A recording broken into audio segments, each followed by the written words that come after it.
Bonjour à tous. Aujourd'hui, on va parler d'un courant de pensée très important, le positivisme. C'est une façon de voir le monde basée sur les faits, la science et la réalité, pas sur les opinions, les croyances ou les émotions. Tu vas voir, c'est une philosophie simple, logique et très actuelle. Alors, c'est quoi le positivisme? En fait, le positivisme dit une chose très simple. Ce qui n'est pas prouvé par les faits ou la science, on ne peut pas dire que c'est vrai. Le principal fondateur du positivisme s'appelle Auguste Comte, c'est un philosophe français. Pour lui, la vraie connaissance vient de l'observation, de l'expérience et de la science, pas des idées sans preuve. Je vais vous donner un petit exemple très simple. Si quelqu'un dit ce médicament guérit tout, le positivisme répond montre-moi les preuves.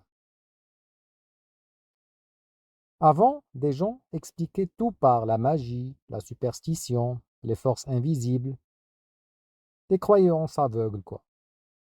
Le positivisme dit arrêtons les suppositions et regardons la réalité et les faits.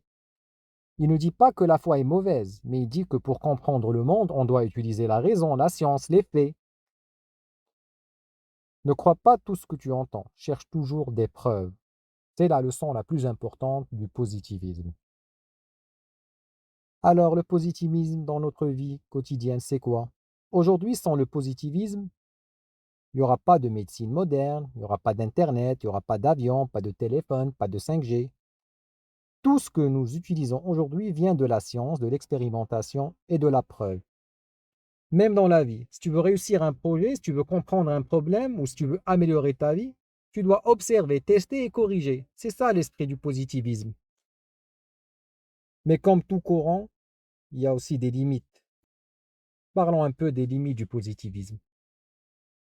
Le positivisme n'explique pas tout.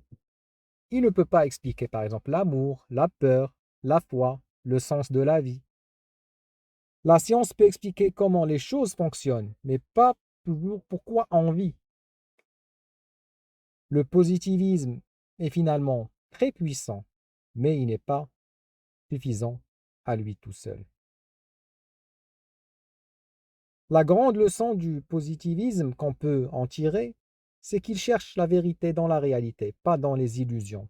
Il pose des questions, il vérifie les informations, n'accepte pas tout sans preuve. En résumé, on doit utiliser notre intelligence. Et c'est comme